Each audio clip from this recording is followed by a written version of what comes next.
Recently, the FBI arrested a Chinese national flying a drone over Vandenberg Space Force Base. He was trying to leave the country when they caught him. So, in a way, China has been tied directly to these drone activities. And it is not the first time. Earlier this year, a Chinese weather balloon was shot down over Montana. So, tensions with China are already running high. With all this conflict around, it is no surprise the government is planning to ban China-based drones, especially DJI. So, is this ban really about security, or is something else happening? Let's find out. Why the ban? First, a little background. DJI is a famous product in the drone market, which dominates both consumer and commercial sales. But the U.S. government is not really a fan of it. The big concern is data security. Some lawmakers believe that DJI drones could be used to collect sensitive information, which includes geolocation and video feeds, and then share it with the Chinese government. This is not exactly new. Back in 2017, the U.S. Army banned DJI drones over similar fears, claiming they posed cyber vulnerabilities. Since then, those concerns have only grown louder, which led to the proposed Countering CCP Drones Act. If passed, this act would block DJI from accessing U.S. communication infrastructure. This means new DJI drones could not be sold or operated in the U.S. Existing drones might still work for now, but we are not sure about the long-term implications. Another related proposal is the Drones for First Responders Act. This one aims to impose tariffs on Chinese-made drones, which includes DJI. The idea behind this act is to phase out these drones over the next 6 years, while using the tariff money to fund grant programs for US-made replacements. This might sound like a simple and clever solution, but it is really not. Let's talk about the ripple effects. The ripple effects. DJI drones have become so much more than gadgets for hobbyists.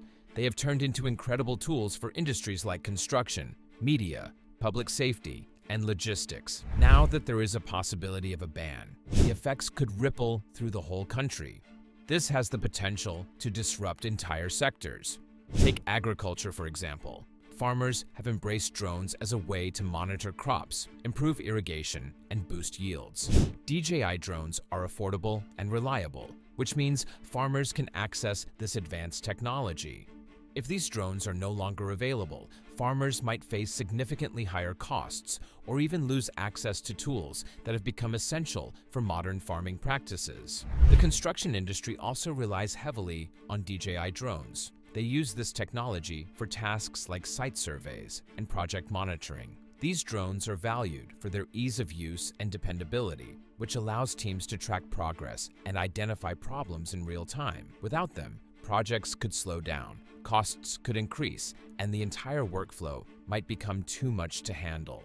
There is no explanation. You need to understand the use of these drones in media and filmmaking. DJI drones have changed the art of visual storytelling. Those breathtaking aerial shots you see in movies and commercials, many of them are captured with DJI drones. Filmmakers are drawn to their combination of quality and affordability. Losing access to these drones might force creators to either invest in much pricier alternatives or settle for less impressive visuals. Public safety is another area where DJI drones have proven incredible. Emergency responders rely on them for search and rescue missions, disaster management, and surveillance in dangerous situations. DJI drones are dependable and cost-effective, which is the reason they have become a go-to option for agencies with tight budgets. Replacing them will be expensive and less efficient, but worse, it will potentially put lives at risk during critical operations. And then there is logistics and delivery. Companies like Amazon have been experimenting with drone delivery systems, and DJI drones have played a huge role in those pilot programs. A ban could slow down innovation in this space. This means there will be a delay in the development of efficient delivery systems that could benefit businesses and consumers alike. Now, let's address the elephant in the room. Is there actual proof that DJI drones pose a threat to national security? Is there a national threat? Well, there is no simple answer to this. Despite the concerns raised, there is little concrete evidence to back up the claims that DJI drones are actively spying on the US. In fact, multiple independent audits have cleared DJI of such accusations. The company has even taken steps to address these concerns. They have introduced features like local data mode and restricted network mode, which give users more control over data sharing. But skeptics don't care what DJI is doing right now. They care about what they could do in the future. With rising geopolitical tensions between the U.S. and China, some lawmakers see this as a potential vulnerability. Even the perception of risk can be enough to trigger action, especially in an environment where security concerns are top of mind. So, what happens if the ban goes through? Are there viable alternatives to DJI drones? Unfortunately, the options are not great, especially when it comes to finding something equally reliable and affordable. Skydio, for example, offers high-quality US-made drones, but they come with a pretty high price tag.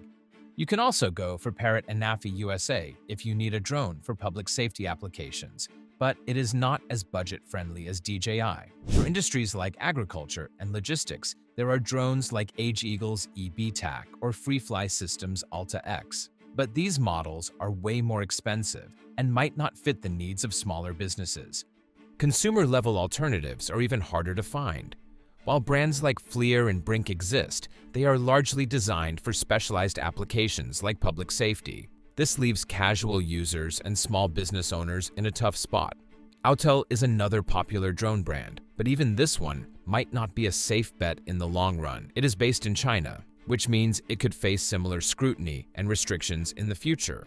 In short, replacing DJI drones is not as simple as swapping one brand for another, especially when cost, quality, and availability are all factors. As for the ban itself, it has not been confirmed yet. The Countering CCP Drones Act has passed the House, but still needs approval from the Senate. Even then, there is room for revisions or additional measures.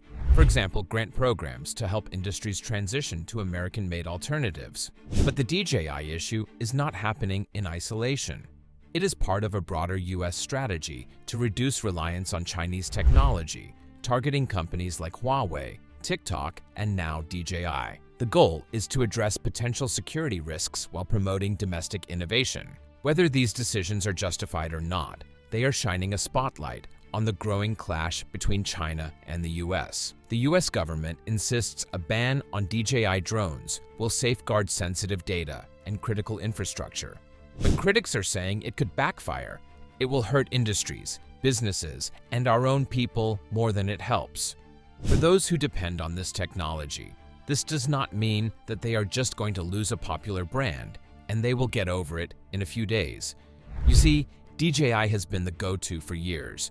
It has offered great quality at prices that don't make you cry. Right now, a wedding videographer can use a $1,000 DJI drone to get those dreamy aerial shots. Now, they might have to spend thousands more for an alternative, or worse, ditch the idea of aerial footage entirely. Now, let me ask you this.